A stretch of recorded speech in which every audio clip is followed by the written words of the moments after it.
By the evening of the 6th day, the skin on Jan Hus's left ankle had turned black, and the chain, which had grown into his flesh, smelled of rotting blood. He did not moan. Only occasionally did he ask, "Give me water, not wine, not soup, water."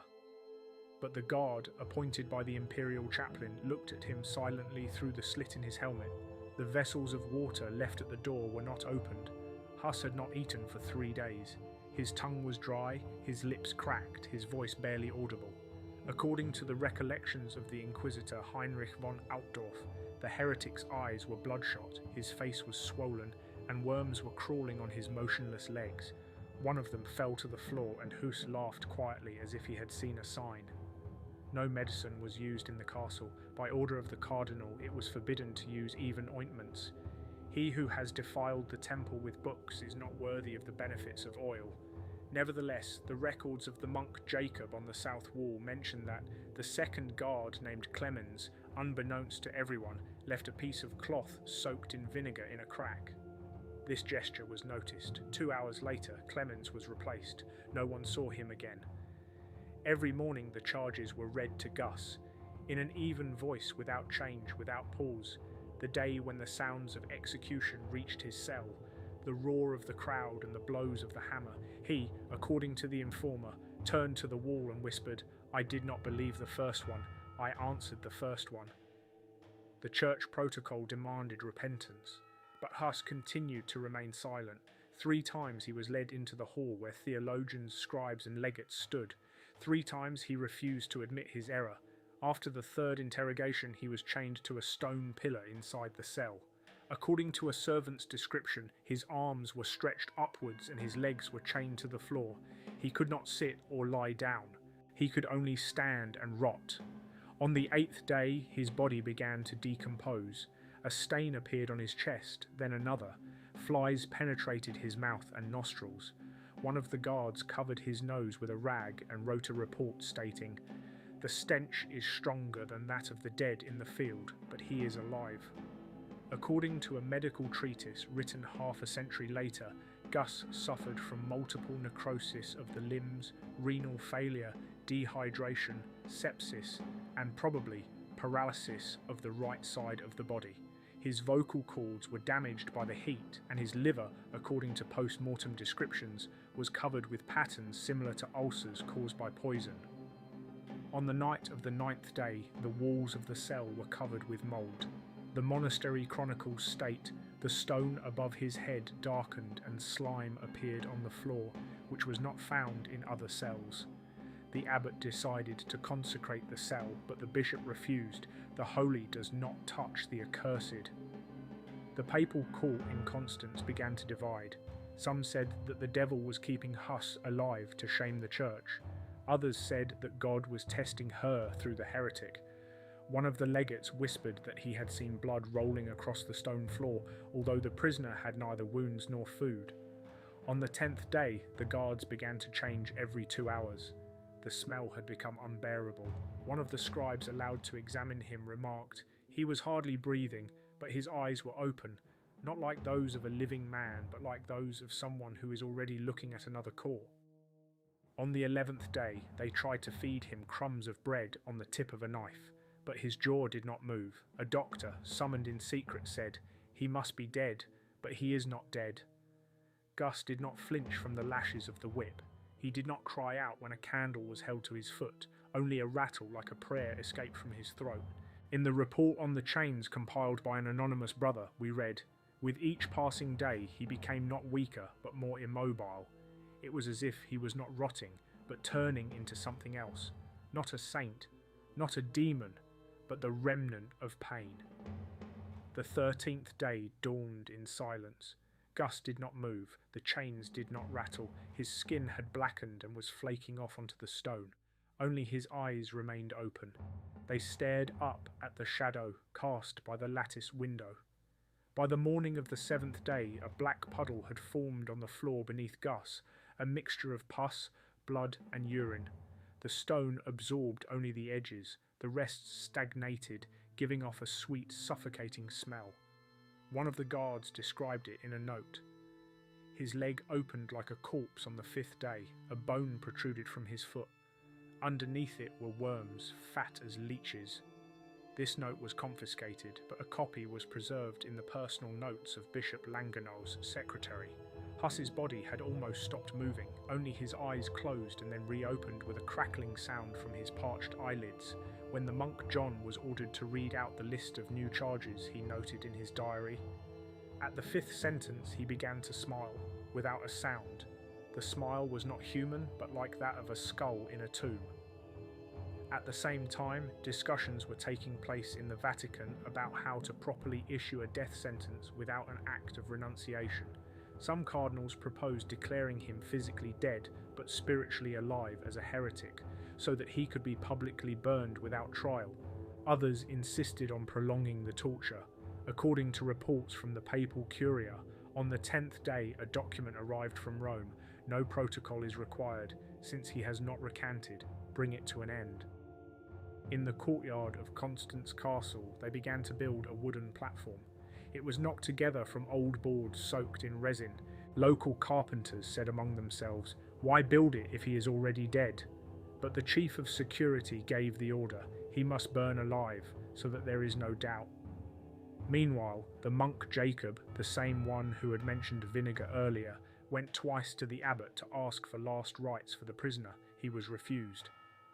"The unclean shall not receive the body of Christ," said the bishop, adding, "Let him die looking at a stone, not at the cross." From the 8th to the 9th day, drops of moisture formed on the ceiling of the cell.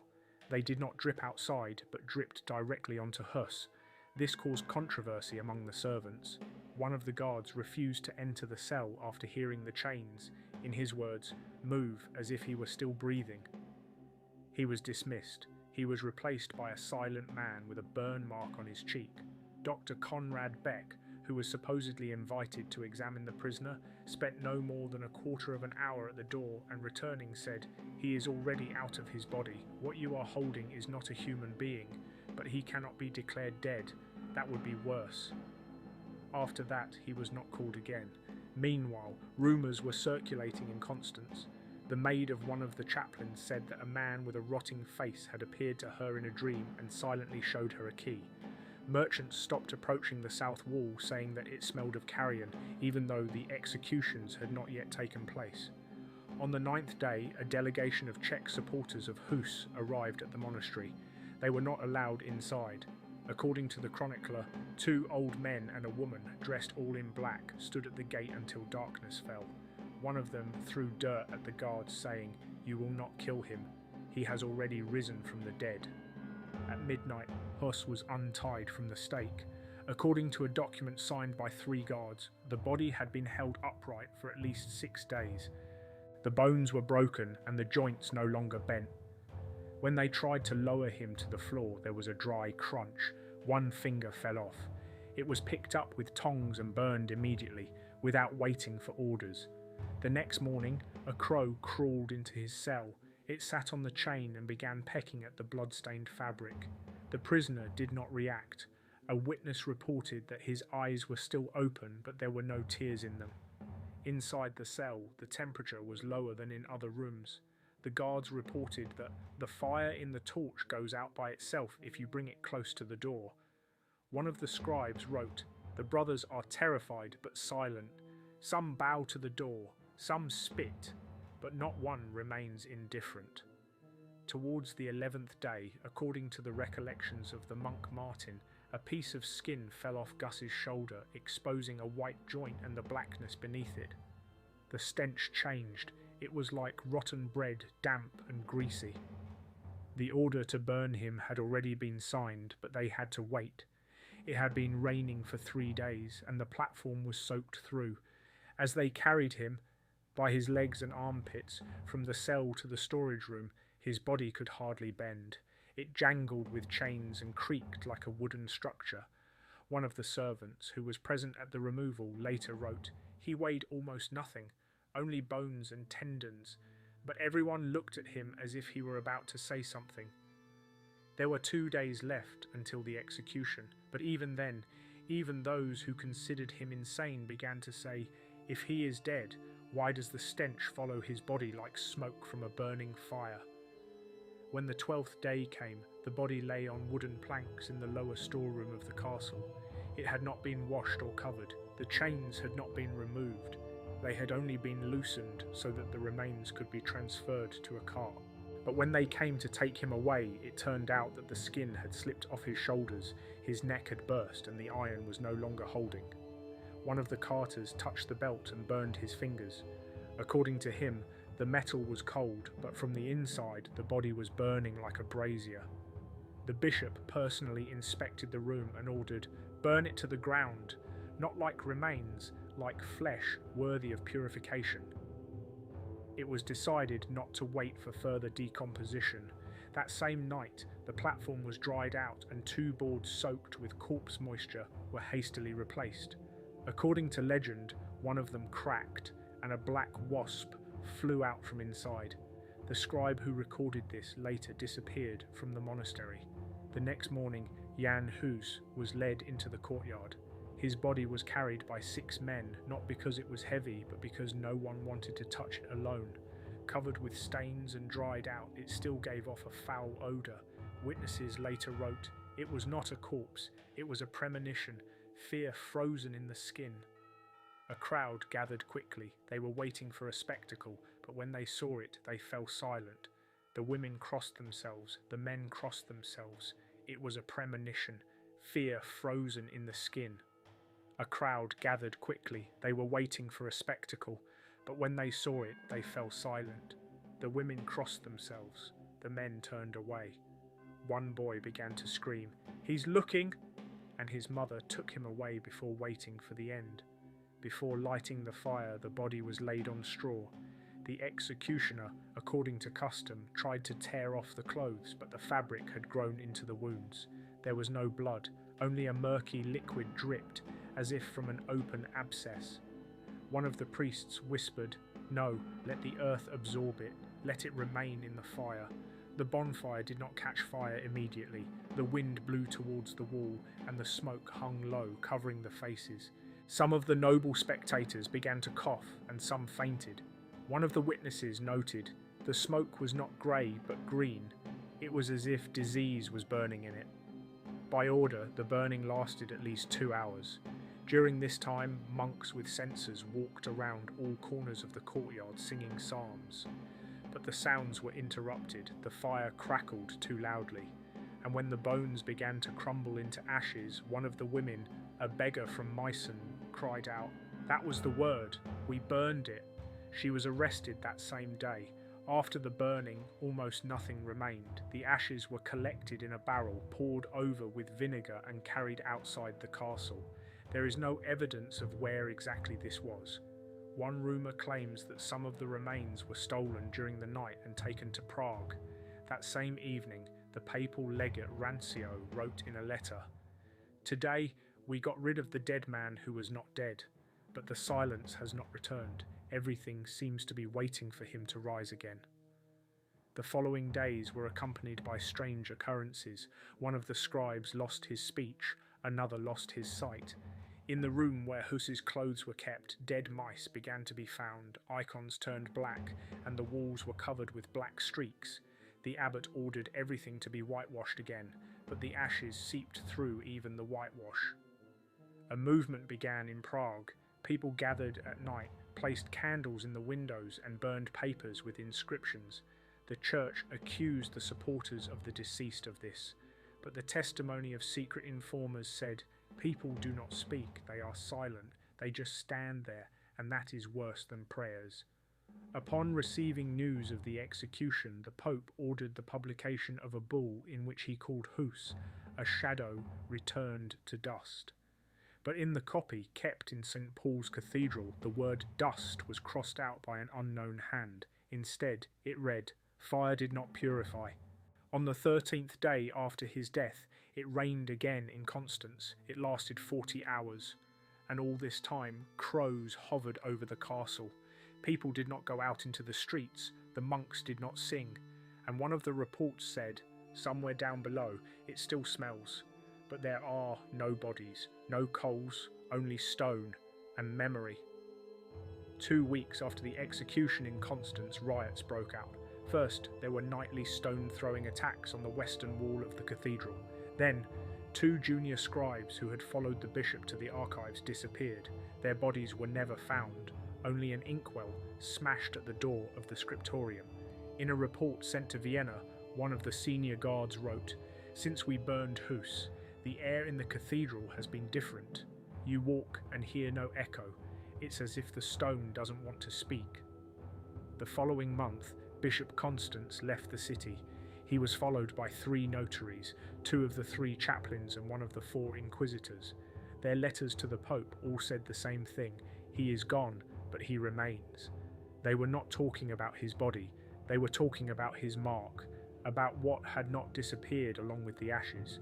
Meanwhile, gatherings began in Bohemia. The first gatherings were not prayers, they were silent.